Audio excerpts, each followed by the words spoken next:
नमस्ते बच्चों। आज हम हमारी हिंदी की पुस्तक आरोह भाग 1 के पाठ 5 गलता लोहा, जिसे श्री शेखर जोशी जी ने लिखा है, उसके बारे में पढ़ेंगे। शेखर जोशी जी का जन्म उत्तरांचल के अल्मोड़ा में 1932 ईस्वी में हुआ था।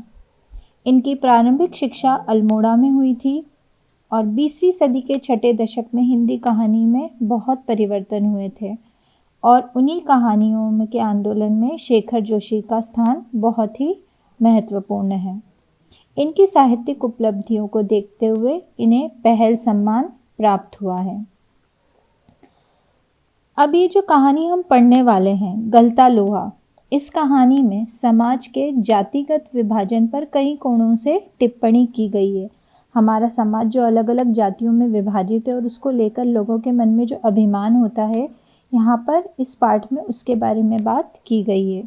ये कहानी लेखक के लेखन में अर्थ की गहराई को दर्शाती है। इस पूरी कहानी में लेखक ने कोई मुखर टिप्पणी नहीं की है। इसमें एक मेधावी किंतु निर्धन ब्राह्मण युवक मोहन किन परिस्थितियों के चलते हुए उस मनोदशा तक पहुंचता है जहां उसके लिए जाति का अभिमान बेमानी हो जाता है। मतलब उसके लिए उसकी जाति का अभिमान करना कोई महत्वपूर्ण नहीं होता है। सामाजिक विधि निषेधों को ताक में रखकर वह धनराम लोहार के कहने पर वहाँ पर बैठता ही नहीं है, बल्कि उसके काम में अपनी कुशलता भी दिखाता है। क्योंकि पहले के समय में ऐसा होता था कि ऊंची जाति के लोग नीची जाति के साथ में बैठते नहीं थे। मोहन का व्यक्तिगत जातिगत आधार पर निर्मित झूठे भाईचारे की जगह मेहनत कशों के सच्चे भाईचारे को प्रस्तावित करता प्रतीत होता है, मानो लोहा गलकर नया आकार ले रहा हो।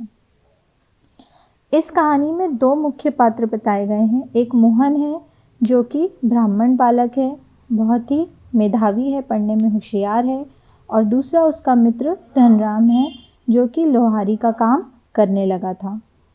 आइए इस पाठ के सार को जानते हैं। मोहन के पिता वंशीधर पुरोहिती का धंधा करते थे। लोग उनके संयम और ताप के कारण उन पर श्रद्धा रखते थे, परंतु अब वे बूढ़े हो चुके थे। वे व्रत उपास भी नहीं कर सकते थे। उन्होंने गहरी सांस लेकर अपने बेटे को सुनाया कि वे चंद्रदत्त के यहाँ रुद्री पाठ करने नहीं जा सकते हैं। बेटे मोहन ने उनका आशय समझ लिया, किंतु कोई उत्तर नहीं दिया। उसने पिता का भार हल्का करने के लिए हंसुआ उठाया और उसकी धार तेज कराने के लिए धनराम लोहार के यहाँ पहुँचा। मतलब कि वो पाठ करने तो नहीं जा सकता था, परंतु वो खेती के काम में हाथ बढ़ाने के लिए गया। लेकिन हंसुए की धार कम हो गई थी, इसलिए वो धनराम लोहार के यहाँ गया। और धनराम लोहार उसका सहपाठी था, जो बचपन में उसके साथ पढ़ता था, लेकिन बाद में वो लोहार के काम में लग गया। जब वो अपने दोस्त के पास गया तो वो बचपन की यादों में खो गया। मोहन एक खाली कनस्तर पर बैठकर उसका काम देखने लगा।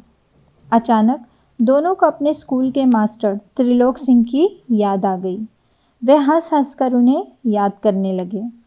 मास्टर त्रिलोक सिंह का मोहन को प्यार करना, उसे कक्षा का मॉनिटर बनाना, उसके हाथों कमज़ोर लड़कों को सज़ा दिलवाना, मोहन के सुनहरे भविष्य की बातें करना, धनराम का गणित में नालायक होना, मास्टर जी से डंडे से पिटना, सब बातें याद आने लगी और वो उन सारी बातों को याद करके एकदम से हंसने लगे। मतलब वो अपनी सारी चिंताओं को भूल गए थे और अपनी पुरानी बचपन की यादों को याद करके एकदम से प्रसन्न हो गए थे।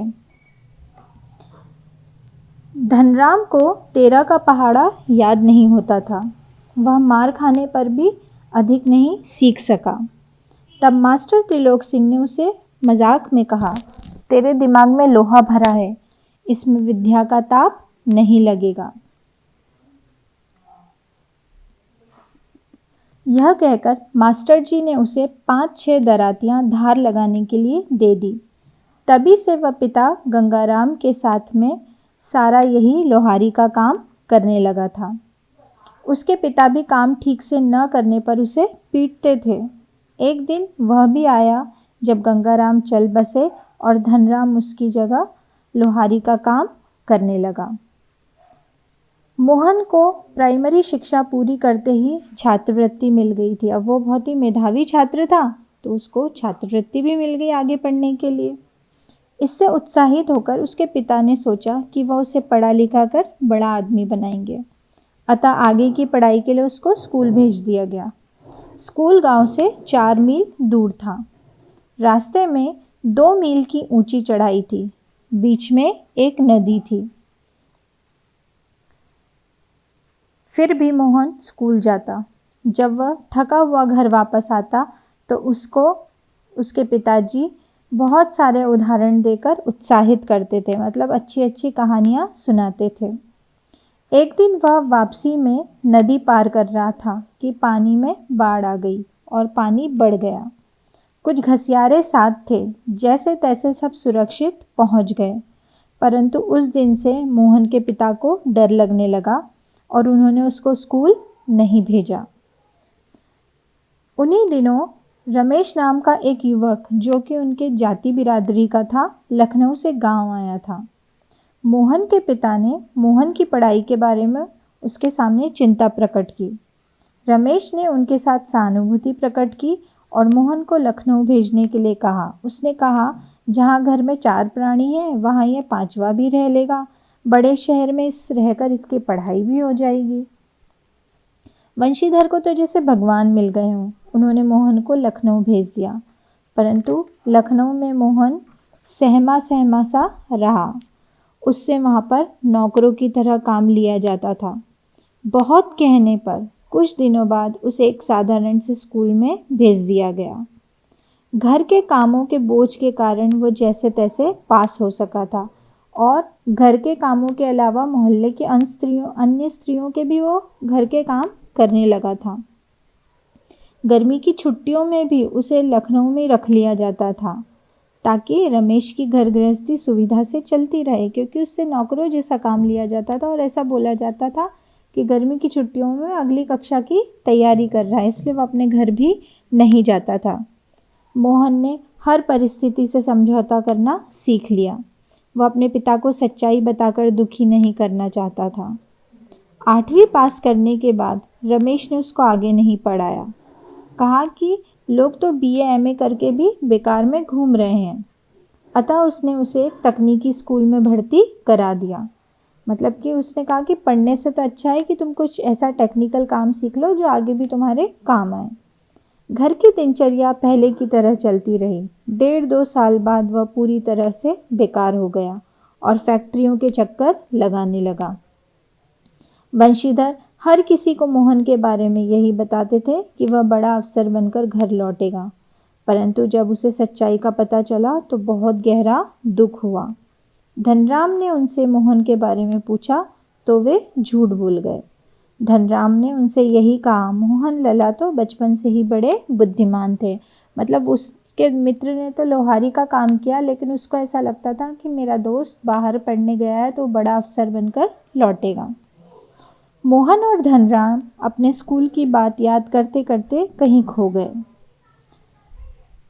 ब्राह्मण टोले के लोग जो होते हैं वो शिल्पकार टोले के लोगों के यहाँ नहीं बैठते थे। जैसा मैंने आपको बताया था कि जातिगत समीकरण बना दिए गए थे कि बड़ी जाति के लोग छोटी जाति लोगों के साथ में नहीं बैठेंगे। वे वहाँ बैठने की बजाय खड़े होकर ही अपनी बातों को ख़त्म कर देते थे। परंतु मोहन धनराम की कार्यशाला में जमकर बैठ गया और उसे काम करते हुए देखने लगा। धनराम अपने काम में लगा रहा। वह लोहे की एक मोटी छड़ को भट्टी में गलाकर गोल कर रहा था, किंतु वह छड़ निहाई पर ठीक से फंस नहीं पा रही थी। इसी कारण लोहा ठीक से नहीं मुड़ पा रहा था। ये देखकर मोहन अपनी जगह से उठा। उसने कुशलतापूर्वक लोहे को स्थिर किया तथा नपी तुली चोटों से छड़ को पीटते पीटते गोला बना दिया। मोहन ने यह काम इतनी कुशलता और स्फूर्ति से किया कि धनराम उसको देखता ही रह गया। धनराम को इससे भी बड़ी हैरानी इस बात पर हुई कि ब्राह्मण लड़के ने लोहार का काम करना कैसे स्वीकार कर लिया। मोहन भी इन सब बातों से बेलाग होकर लोहे के छल्ले की गोलाई की जांच कर रहा था और उसकी आंखों में एक चमक आ गई थी और एक प्रशंसा पाने का भाव आ गया था।